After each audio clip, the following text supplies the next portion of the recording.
So, when life hits you really hard, the one hack that can be your best savior is to dress up, go out, and face the world every single day. It heals everything, trust me. And today we are going to speak all about dressing up. And I have the best person to talk about it here today. A very good friend, someone who I adore for the person who she is, and I admire the way how she styles herself. Swag is the word that comes to my mind whenever I see her posts on Instagram. We have Silky here. Hi, Silky. Hello, Vino. Thank you so much for having me. This is exciting. It's a good conversation we're going to have. I admire and adore the way you dress up and, the attitude with which you carry. And you are the best stylist that I have come across in my work of fashion so far. Oh, wow. That makes me feel really special. Thank you. Thank you. Saying all this, I think you are the best person to whom I can ask this question. Is being stylish a costly affair? Do we have to buy a lot to be stylish? What do you think about this? I'm glad you're asking things like that because I get that question many times, and I want to break that myth that style is a matter of money, and it is not. One of the questions is also, how do you find your style? And you need to start within you. Like, what are the things that make me, like my person, my personality? And once I have that figured out, then it's going to be much easier. And coming from the sustainable fashion, you know that if you once have a good piece, a vintage piece, that can be carried on for many, many years. So cost per wear are there. So maybe the investment at the beginning can be higher, but if it's really your thing, if it's really the pair of shoes or the blazer, then long term, if you end up wearing it 5 or even 10 years, then it's not expensive. True that, but it's just that, most of us don't understand how to wear the same thing again and again for 10, 15 years in the same manner, There are ways to style it, and that's when people like you come in. But when you spoke about identifying the personal style, how exactly to do it? Because it sounded more like a spiritual process, like get inside you and find out who you are, right? Yeah, I know you read about it and you see about it in social media more and more and more. And people always come back to the beginning and said, but where to start? Yeah. How do I do it without help? Reaching out to a stylist might be a good investment long term. But I think you need to find who you are and what image you want to project. And that is not static. Once you find it out when you're 25, that doesn't mean that it's going to be there when you're 45, because we don't want to be the same person 20 years later. We don't want to be that person. We want to have development. We want to have the changes. And those changes need to be represented in who we are. And sometimes when we wear something that we have 10 years ago, like what we said at the beginning, it might not reflect who we are anymore. So we need to let that go and not pulling us back. Okay, like how we evolve as persons, our style also evolves as we, change our personalities, as we evolve our personalities. Reset, what you said at the beginning. Reset, start from scratch. There's certain things that are going to be with you because that's the core person you are. There's some values that are there, and you want to keep those values because they define you as well. Okay, can you quote some examples? Say, for example, take me, okay? Mm-hmm. I'm a person from India who has traveled the world, and then coming from an art background. So if I have to introspect myself and find out a style for myself, what would be your advice? Like, where can I start? You already said it. You already described yourself, and this is fabulous because people always say, oh, but I don't know what I am or what style I should. You already said you're from India. So that is that makes you who you are, and you reflect that in your designs as well, and you will always come back. So you need to incorporate that heritage that you have. You're an artist, so obviously art and a little bit out of the way, different fashion and not the classical things are going to speak to you and represent you better than a classic piece. You travel the world, so we have 3 things that make you unique. Not many people have that combination, and then you already have, you want to be modern, you want to be appealing too, because you're in the fashion industry. So you want to be appealing, so you need to, not pick up trends, but pick up things that people see that there is an evolution there. And that already represents your style. And do we start with a mood board kind of thingy? You start with a mood board. You start with patterns that speak to you, that might be Indian specific patterns. They might be things in art that you're always drawn to, certain artists. You put it in a mood board, and you will see that eventually, once you keep adding things to that mood board, today we have social media, and we can do it on Pinterest, and we can do it on other. But I feel it's better to, touch and feel, like cut out a piece of fabric, put in a Polaroid picture, like put things that you say, okay, I like this, like this is me. And then you will see what comes together. And then that one recipe of vino, for example, is going to be your guideline for your style. And I think as we evolve as human beings, we can also make slight modifications in the same mood board. And of course, you take things away that like, I used to like pink and I don't like pink anymore. Maybe there was a part of you that really was drawn to that color or to patterns or fabrics or whatever. And then you replace it with something else. Amazing. And when we speak about dressing up for the inner person who you are, there are many people who have insecurities about the way they look, like how to dress up based on the body types. Do you believe in that in the first place? Like you need to dress up in a certain way if you have a pear shape or an apple shape, or people say several norms and thumb rules. Do you believe in all that? I believe that all rules are there to be broken, but be broken on purpose. Like once I know this is the rule, but I'm going to make an amendment to it because it serves me better, because it's going to represent me, who I am better, then please go for it. I mean, it's you. You have all the power to change that. So, but I do believe in the body shapes just for you, for the person to know what will look better. If you then choose, let's say I say your shoulders are wide, and therefore the lapel of the blazer should not be as wide because it's going to make the shoulder even wider. But you're just in love with that vintage blazer of, I don't know, Dolce & Gabbana, and it has a wide lapel, and it ticks all the other boxes, then go for it. Also, I think it's not only the body shape, it's the proportions more than the body shape. So if you're going to add something to a wider shoulder to make it wider, there are other things that you can do to bring it back into proportion. Wow, it's all about proportions and the lines and the cut lines that you play with. It sounds more like an architectural exercise. Fashion is architecture at the end of the day. Once we know the dimensions and the proportion, and that's also where colors and prints come into consideration. And it sounds all very complicated, and if I tell it to people, they become overwhelmed. So on the majority of us, we want a simple way. If it's not like for me, it's my profession. I can talk about it for hours and days. But for other people, it's just a mean to something else because their job is something different. So they want a recipe. They want like a list in the morning, say, okay, let me wear this and these things, and then I'm done. So I need to be able to deliver that. That's part of my job, to kind of narrow it down for the person, make it easier. Yeah. And the most challenging question that I face very often is from two different sets of people.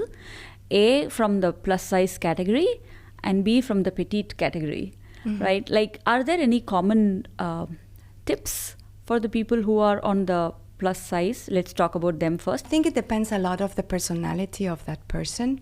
And what you said, confidence is the main goal, to dress up in a way that we feel confident.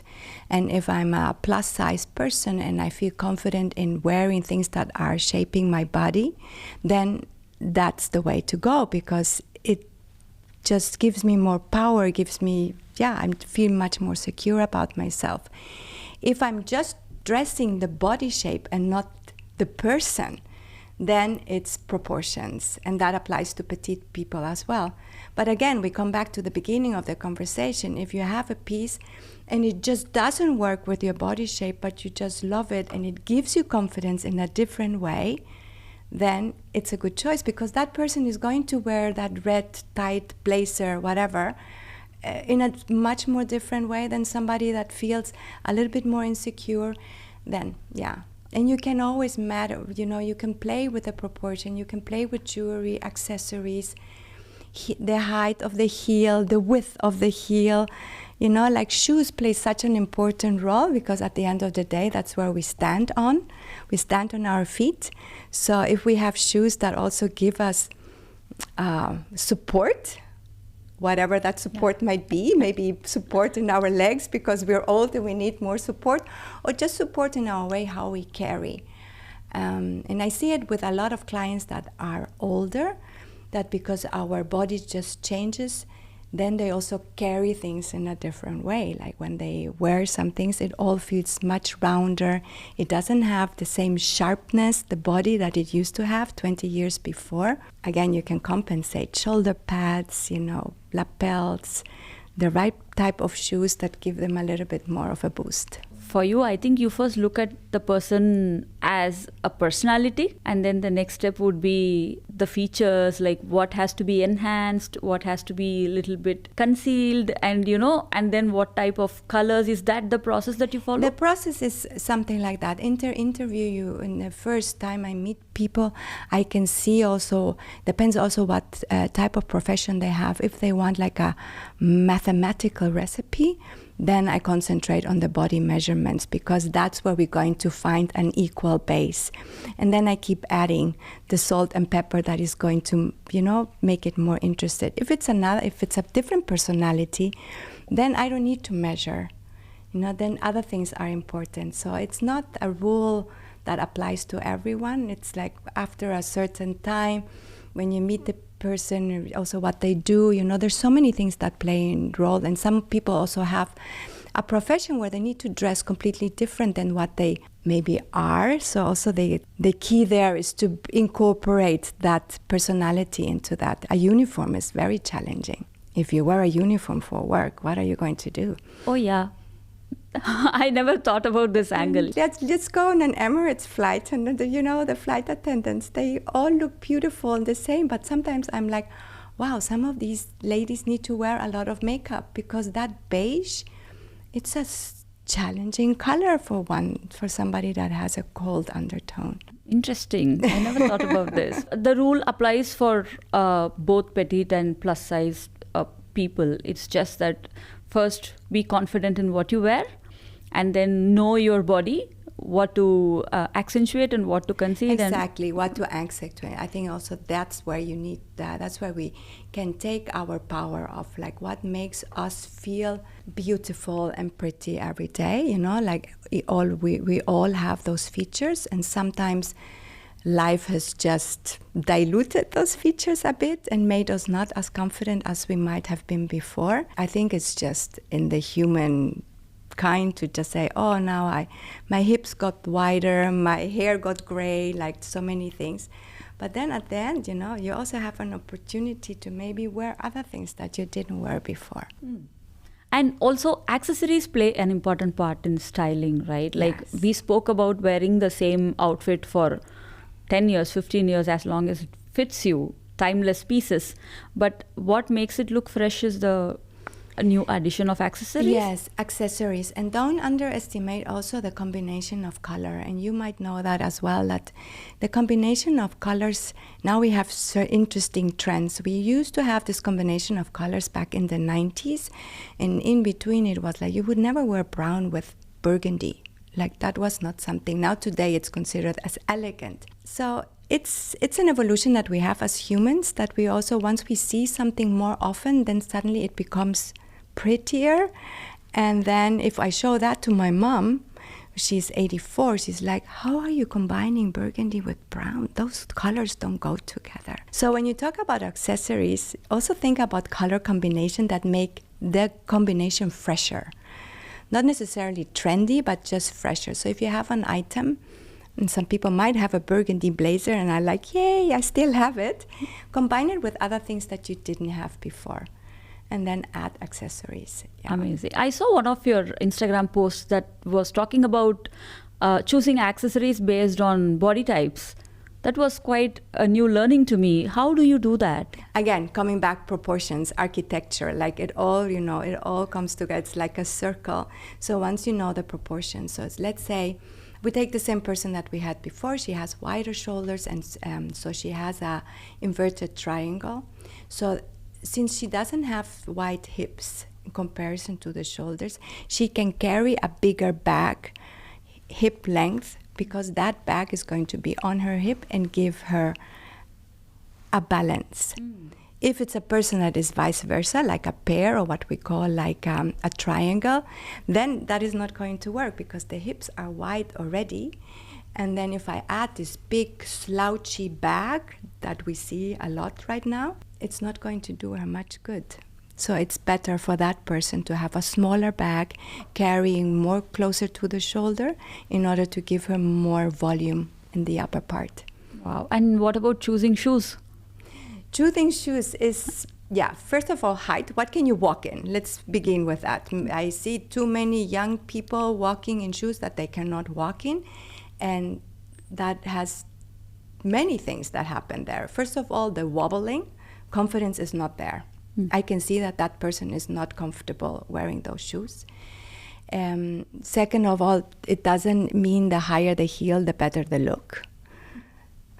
It's just not the case. So choose the height of heels that you can walk in.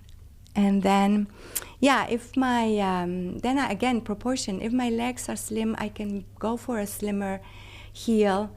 If my legs are a little bit chubby, if I have a slim heel, then it's going to look out of proportion. It's too much weight on that slim heel. And the other way around, if I have a slim leg and I have a very chunky platform shoe, it doesn't work either. Wow. And also, I think it depends on the floor that you're going to be walking on. Yeah, but that's something that we cannot control. Because, but you're right. Every time I go to the airport, I prefer to wear the Jaipur jutis, which are like ballerinas types of slip-ons that you get in Jaipur. Okay. But, at some places in the airport, it is very skiddy. Yeah. Especially when you're pulling the luggage and walking, at some places the luggage is pulling you. Some places you might skid and fall. On the carpets, it's not a problem. So that was a learning, and I stuck to my sneakers since then. So where you're going to walk also matters, I guess. Definitely. And also if you're invited to a garden party and you're wearing like very, very slim heels, that is not going to work, like now we have all the summer weddings. Like when you have a summer wedding, it's going to be outside. Consider the width of the heel because it's going to work better. Oh yeah, true. What is your take on trends? You think if we are on trend, buying the things that are currently in trend, which is going to change in another 2-3 months time, right? If we're lucky. So what is your take on trends? Buying all the things that are on trend and then throwing them away and then buying again things that are on trend. Will that make a person stylish?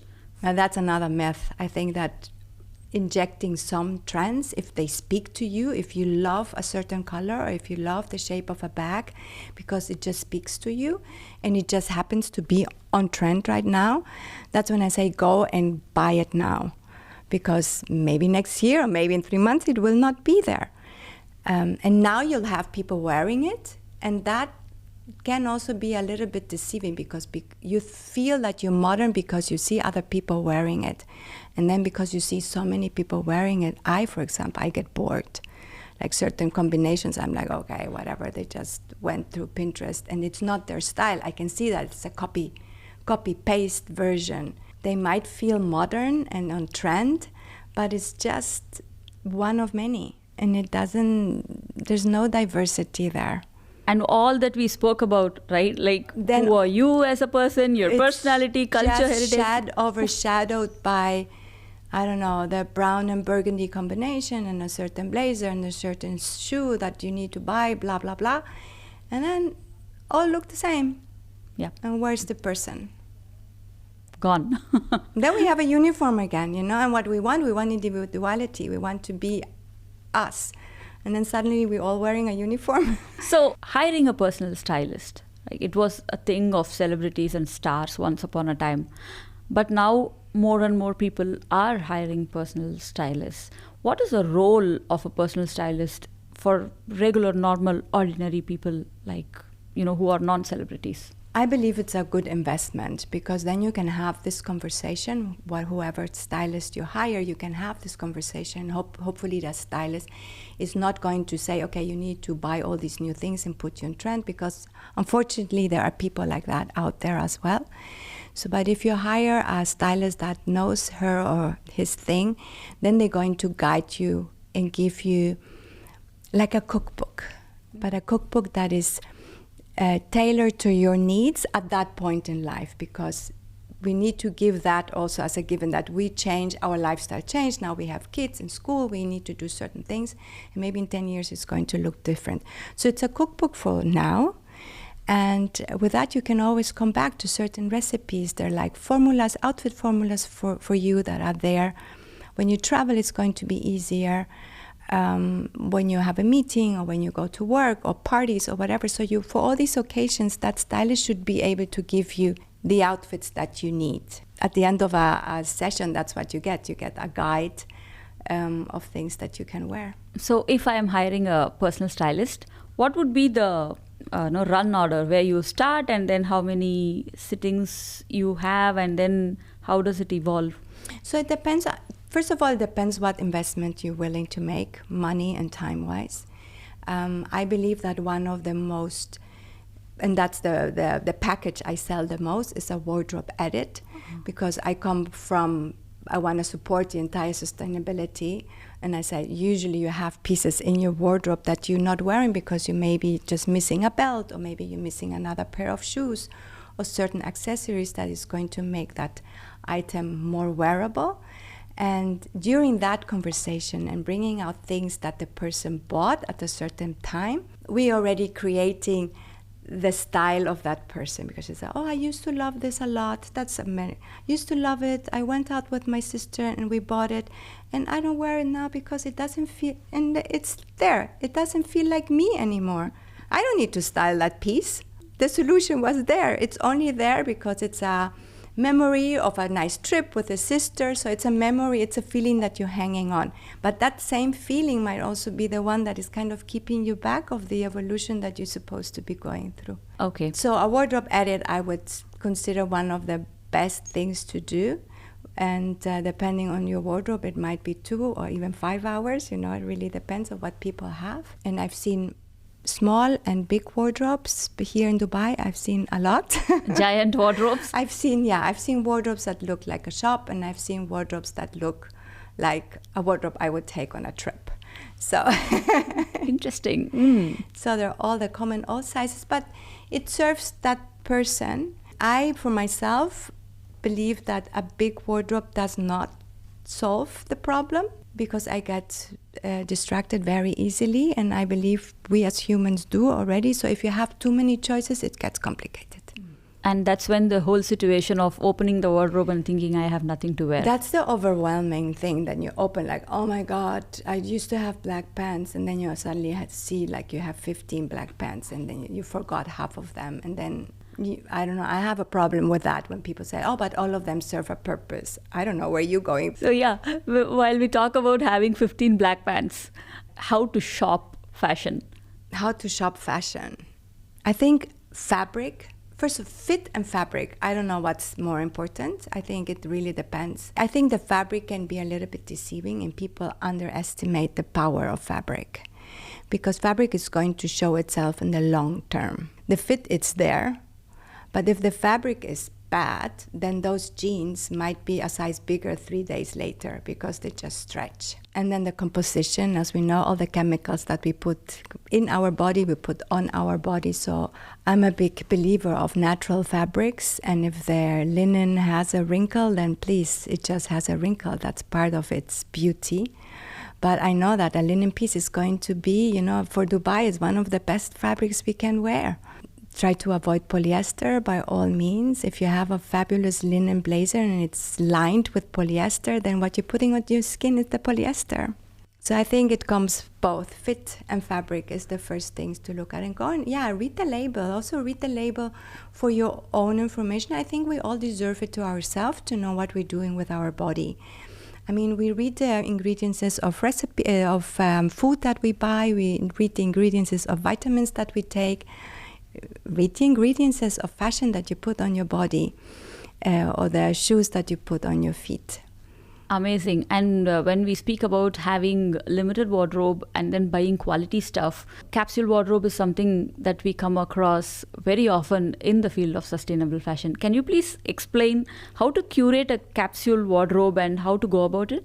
So the capsule wardrobe, I think the idea is also, what is a capsule wardrobe? And yours and mine are completely different. So there's no solution. As much as we would love to have a solution for everyone, it's just not feasible. So because our lifestyles are different, the way we look, our body shapes are different, we have completely different style. So we're not going to have, maybe we'll have that black pants in common. Yes. So I think that's where, what do I want this capsule wardrobe to do? Many people forget that clothes serve us. I saw saying like there's the sizing of the clothing and also being like tortured because you now have to buy jeans that are a bigger size. Clothes are there to serve you. Make them work. And I write that a lot in my Instagram. I said, make the clothes work for you. And that's exactly what you do. When you curate a capsule wardrobe, it needs to be tailored to your needs. And what do you need? Do you need sneakers because you travel a lot and you need to go to the airport, or you have small kids and you need to be running after them? Then definitely 1 or 2 pair of sneakers, or maybe 3, is the way to go. Another person says, I only play tennis, I only wear my sneakers when I play tennis, so that's fine as well. So it's different there. So if you're going to curate a capsule wardrobe, your lifestyle is one of the things you need to look at. The place that you live. Is it Dubai or is it going to be London? You have different weather. So a capsule wardrobe is going to be completely different. Budget, of course. And the budget, I would say, look on the long term of things. Like when I tell my daughters now what to buy, there's certain pieces where I say, just invest. You're going to be wearing a coat, for example. If you live in London, a coat you're going to hopefully be wearing more than one season. So it's worth a good investment. And during winter, you literally wear it every single day. The next thing I would say, good layering pieces that you can alternate them and make them work for different weathers and different occasions as well. And I want to advise everyone when they go out and buy, I have a dinner, I have an event, and they go invest a lot of money in that one dress. I think that is one of the biggest mistakes we can make, because we wear that dress once, and because it's so special and has all these colors, we get tired, and it's very difficult to wear that piece another time again. These are statement pieces. These are statement pieces, and I think a dress by itself as a statement piece is challenging. I think a pair of pants or a skirt or a blazer, if that's a statement, I can combine it with other things. It gives me the possibility to make it, dress it up, dress it down, but dress it a dress, it's finished. We do like dresses because it makes it easy. We throw in a dress and I'm ready to go. And that's exactly the solution of the dress. But at the same time, it's limiting. I cannot do much things with a dress, unless it's a slip dress, for example. That doesn't count for me as a dress because it's a layering piece. I can do many things with it. I can wear it to different occasions. So invest in a good slip dress that fits you, that has the right color and fabric. I think that will work. I've seen many women, once they cross the middle ages, so-called middle-aged women, they lose interest on dressing up. They stop being stylish and they blame their bodies, saying because of these medical conditions I have put on weight here, so I stopped wearing these, sleeveless no after 40s. And I see many women coming up with all these reasons for not being stylish. And you, as I told you, you are swag. I like that word, swag. You have to tell me, how old is too old to be stylish? I mean, look at Iris Apfel. She died being stylish, There's no age for that. I think, no, there's no age for style. But how do you still stay confident and carry yourself? I think you just said it. It's confidence that is lost by the changing of the body and just being overwhelmed with the situation. Menopause is tough. I mean, whoever is listening and is going through menopause, it's a tough business. And I have many clients that are in that age and struggling with those things, and those need to be addressed. Because if I don't feel confident in wearing short sleeve or sleeveless at all, then don't wear it. Then we have other women that are, 65, and they're wearing mini skirts and they have beautiful legs. Please wear the mini skirt. It's not too old to wear them, because she has the confidence to do that. There's certain things that can be, there are many things that can be done, considering all the things that we said before.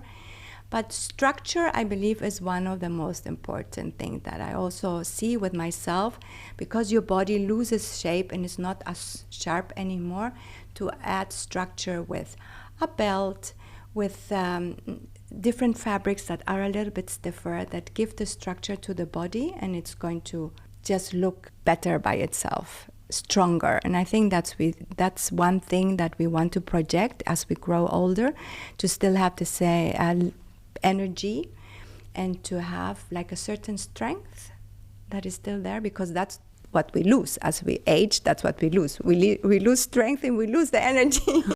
True. And being a stylist, you must be working with many different types of women, right? Not in terms of body shape or personalities. This in terms of women in different moods also. Some women are very, very specific about what they want. And some clients are like, they don't know what they want. Some clients are very wavery in what they want. How do you handle all these women? It's a tough job. especially when you are dealing with women and clothes. Yeah, women and clothes, it's a very intimate relationship. But don't be fooled. Men are the same. Many stylists say that it's easier to style men because you tell them that looks good on you and they just go and wear it. So I don't know where that comes from, but the relationship to our clothes is very intimate, because if you put it on our body, so it should be an intimate relationship, and it can be very positive and it can also be negative. So coming out of that negativity is the key, to be wearing pieces that just make us feel good. And like you said, the mood, and sometimes we are moody and we go and we buy stuff and we have it there. It's called, shopping therapy. And it's not. The therapy should be done somewhere else and not in the shopping center. Because if you are in a bad mood and you're feeling low, let me tell you, you go in the dressing room and that usually is not going to help you, because that day you're going to see only the faults on your body. So stay at home, listen to music, read a book, meet a friend for coffee, and lift your moods go and exercise, lift your mood in different things, and leave the shopping for a different day. That's amazing. Thank you. Thank you so much, Silky, for being here, coming all the way from Germany and then staying in touch for these many years. It's always a pleasure talking to you. We could continue talking about this. It's a pleasure being here and talking with you. And I love your brand and I love you as a person, Vino. Oh, thank you so much. Keep visiting Dubai. Let's meet quite often. We will. Yeah? We will. Thank you. Thank you. Bye. Yeah, bye.